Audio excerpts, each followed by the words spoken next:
সংশোধন যেটা আরম্ভ হয়েছে বিহারে, সেটা তো আসলে বিহার কেবল বাকি হ্যাঁ, কাম তো বেঙ্গল মে বাকি হ্যাঁ, এটাই হচ্ছে নির্বাচন কমিশনের নতুন নীতি। আর এটা বিহার বাংলাকেই এটাকে বাংলার যে আমাদের নির্বাচন আছে 26-এ, সেটা কিভাবে বিজেপিকে সাহায্য করে বাংলার ভোটারদের ভোটাধিকার কেড়ে নেওয়া যায়, এটাই হচ্ছে তাদের মূল উদ্দেশ্য।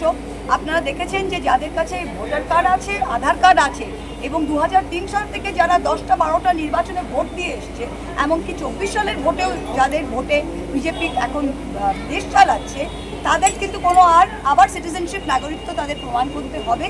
এবং মেইন জিনিস যে 11টা প্রমাণপত্র তারা চেয়েছে, তার মধ্যে আধার কার্ড, ভোটার কার্ড নেই এবং সেই প্রমাণপত্রর মাধ্যমে আপনাকে আপনার জন্মের স্থানটা প্রমাণ করতে হবে। বার্থ সার্টিফিকেট ছাড়া যে কোনো ডকুমেন্টে জন্মের স্থান নেই। এবং 1987 টু 2004-এর মধ্যে যাদের জন্ম, তাদের শুধু নয়, তাদের বাবা মার প্রমাণপত্র দিতে হবে এবং 2004 পরে বাবারও মারও। আর যদি আপনাকে বাতিল করা হয়, আপনি পরিযায়ী শ্রমিক, আপনি হায়দ্রাবাদে কাজ করছেন, 1 অগস্ট থেকে 30 অক্টোবর আপনি নাই আসতে পারেন বাড়িতে, তখন আপনার নাম বাতিল হবে।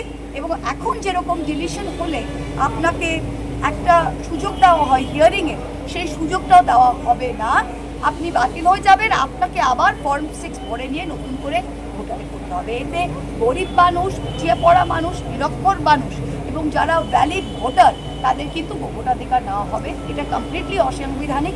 তাই জন্য এটা নিয়ে মমতাদি বিস্তারিতভাবে বলেছেন এবং আমি কোর্টে গেছি। অবশ্যই চেষ্টা কেন হবেই, বাংলাতে অলরেডি চিফ ইলেকটোরাল অফিসার প্রত্যেকটা ইআরওদের সাথে ভিসি এবং মিটিং করে নিয়েছে। বাংলাতেই আপনারা এটা ভাববেন না, এই ভুলটা করবেন না যে যদি হবে, বাংলাতে অবশ্যই হবে। ওদের প্ল্যানটাই এটা যে বিহার করেই বাংলা শুরু করবে এবং চিফ ইলেকটোরাল অফিসার যে বাংলার, তিনি অলরেডি ভিসি করে নিয়েছেন। মহুয়া মৈত্র আসলে ভুয়ো ভোটার দিয়েই তিনি জিতেছেন।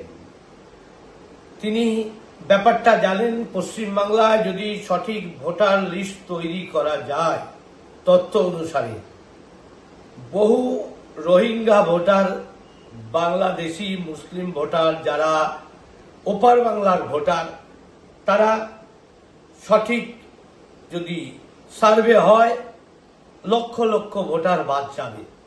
আর তাতে পশ্চিমবাংলার মমতা ব্যানার্জির প্রশাসন নিশ্চিত 26-এ গোহারা হারবে, সেটা বুঝেই এই ধরনের ফেসবুক পোস্ট করছেন।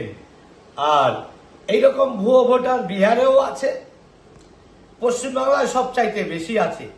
সেই কারণে তিনি জানেন যে আগামী 26-এর নির্বাচন তারা একটা অশনি সংকেত দেখতে পাচ্ছে। সঠিক ভোটার লিস্ট তৈরি হলেই গোহারা হারবে, তারই প্রতিফলন ফেসবুকে দেখা গেছে।